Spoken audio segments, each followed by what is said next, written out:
Hi all, and welcome back. This is Chrono Odyssey, a third-person action MMORPG developed by Chrono Studio and published by Cacao Games.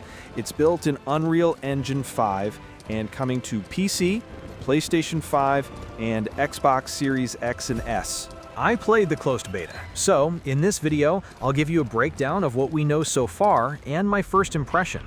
You play as a Sentinel in a world called Setera, where time itself is breaking down.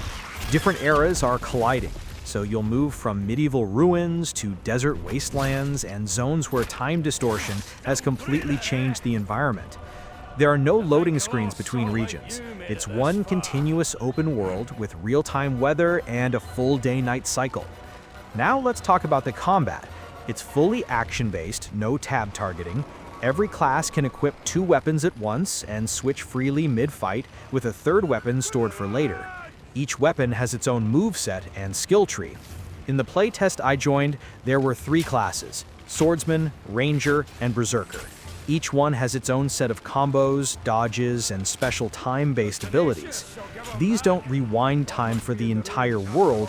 Instead, they work like local cooldown abilities. You can briefly rewind your own position, restore health from a few seconds ago, or slow enemies inside a small bubble.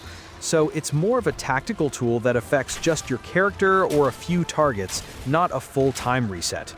The world features dynamic events, open-world mobs, and world bosses that roam specific zones.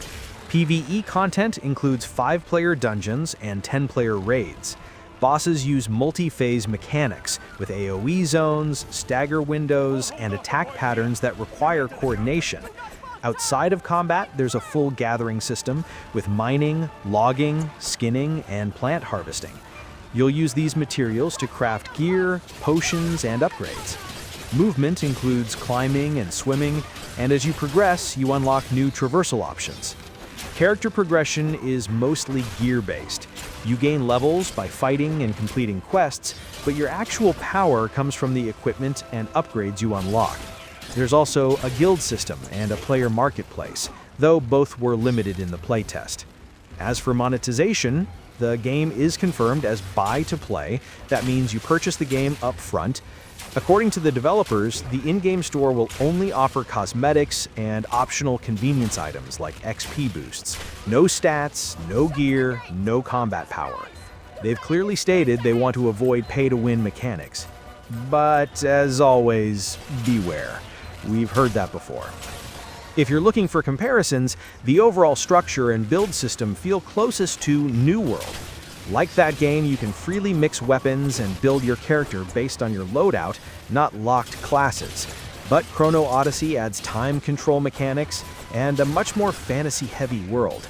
The camera and combat flow also remind me a bit of Black Desert Online, just with slower, weightier animations.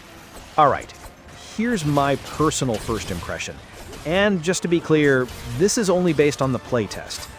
I'm not convinced yet, mostly because the combat feels a bit clunky. It doesn't give you the level of control you would expect from an action game, and the animations don't really flow together well enough. Also, as you can probably tell from the footage, performance isn't great. It just doesn't run well yet. On top of that, I found the quest design too repetitive early on. I'll leave it at that because, again, this is still a playtest. There isn't even a release date yet, so I'm sure they'll keep improving things. It does have a lot of potential, so I'm keeping an eye on it. That's everything you need to know for now. If this helped, feel free to like the video. Regardless, thank you so much for watching, and I hope to see you in the next one.